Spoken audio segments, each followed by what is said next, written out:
എച്ചിപ്പാറയിൽ ജനവാസ മേഖലയിലുള്ള പുഴയോരത്തെ കരിങ്കൽ ഭിത്തിക്ക് അകത്തേക്ക് രാജവെമ്പാല കയറിപ്പോകുന്നത് നാട്ടുകാരാണ് കണ്ടത്. ഉടൻ തന്നെ വനം വകുപ്പിനെ വിവരം അറിയിച്ചു. ഉദ്യോഗസ്ഥർ സ്ഥലത്തെത്തിയെങ്കിലും വിഷപ്പാമ്പുകളെ കൃത്യമായി പിടിക്കാൻ പരിശീലനം ലഭിച്ച ആരും ഉണ്ടായിരുന്നില്ല. ഇതോടെ താൽക്കാലിക വാച്ചറേയും നാട്ടുകാരനെയും കൂട്ടി വിഷപ്പാമ്പിനെ പിടികൂടാൻ വനം വകുപ്പ് ഉദ്യോഗസ്ഥർ തീരുമാനിക്കുകയായിരുന്നു. യാതൊരു സുരക്ഷിതത്വവുമില്ലാതെ കൽക്കെട്ടിനുള്ളിൽ നിന്ന് പാമ്പിനെ ആദ്യം വലിച്ചു പുറത്തേക്കിട്ടു. ഉടൻ തന്നെ പത്തി വിരിച്ച് പാമ്പ് പ്രതികരിച്ചു.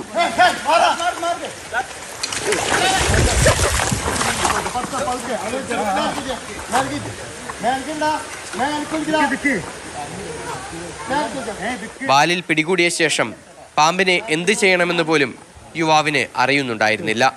പാമ്പ് നിരവധി തവണ അവരെ കൊത്താൻ ശ്രമിക്കുകയും ചെയ്തു. വനംവകുപ്പ് ഉദ്യോഗസ്ഥർ ഉൾപ്പെടെയുള്ളവരുടെ സാന്നിധ്യം വീഡിയോയിൽ കാണാം.